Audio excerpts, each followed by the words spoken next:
بسم اللہ الرحمن الرحیم. دیکھیں جی، جو حالیہ بجٹ فیڈرل بجٹ اناؤنس ہوا ہے، جیسے توقع کی جا رہی تھی کہ ایک سخت بجٹ ہوگا، گنجائش کم ہے، ری پیمنٹس کا معاملہ ہے، اور پھر جو ہے وہ اپنا جو ڈیفینس بجٹ ہے اس کو بڑھانا ہے، ساتھ ساتھ اور دیگر جو وار لائک سچویشن میں اس میں جو آئل کی جو پرائسز ہیں اس میں اب جس کی وجہ سے انرجی ٹیرفس جو ہے وہ بڑھ رہے ہیں، تو اندازہ تو تھا کہ یہ ایک سخت بجٹ ہوگا. لیکن بہرحال حکومت نے اپنی کوشش کی ہے، ایکسپورٹ کو بھی انکم ٹیکس میں ریلیف دیا ہے، اور ساتھ ساتھ ان کے لیے جو اور اسکیمیں ہوتی ہیں جو ری فائننس کی ہیں اس میں کچھ 88 ارب روپے کا شاید ایک ریلیف جو ہے وہ ملے گا.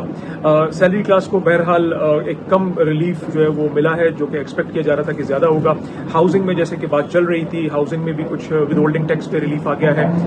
اس کے بعد پھر جو آٹو موبائل انڈسٹری ہے اس میں کچھ ایک ای وی کے لیے بھی جو ایک پالیسی اناؤنس ہوئی تھی اس میں. تو اب بہرحال جو امپورٹنٹ بات ہے، جو کہ وزیر خزانہ صاحب نے پہلے بھی جب وہ جائزہ دے رہے تھے معیشت کا ایک دن پہلے، اس وقت بھی بات کی تھی کہ اسٹیبلٹی جو ہے وہ ہم اس کی طرف ابھی ہیں اور گروتھ ابھی آنا باقی ہے. تو سب سے پہلا کرنے کا جو کام ہے وہ میرا خیال ہے اب یہ ہے کہ ہم IMF پروگرام سے نکلنے کے لیے اپنے راستے جو ہے وہ تلاش کریں، اور ان کو جو ہے ان راستوں پر پھر اپنا جو ہے وہ سفر شروع کریں. کیونکہ یہ تو ایک قطعی بات ہے، اگر تو ہم اس منجدار میں اگر پھنسے رہے کہ جی ہم نے لون ری پیمنٹس کرنی ہے، تو کبھی بھی ہم اس سختی سے نہیں نکل سکیں گے، بلکہ اس دلدل میں ہم دھستے جائیں گے.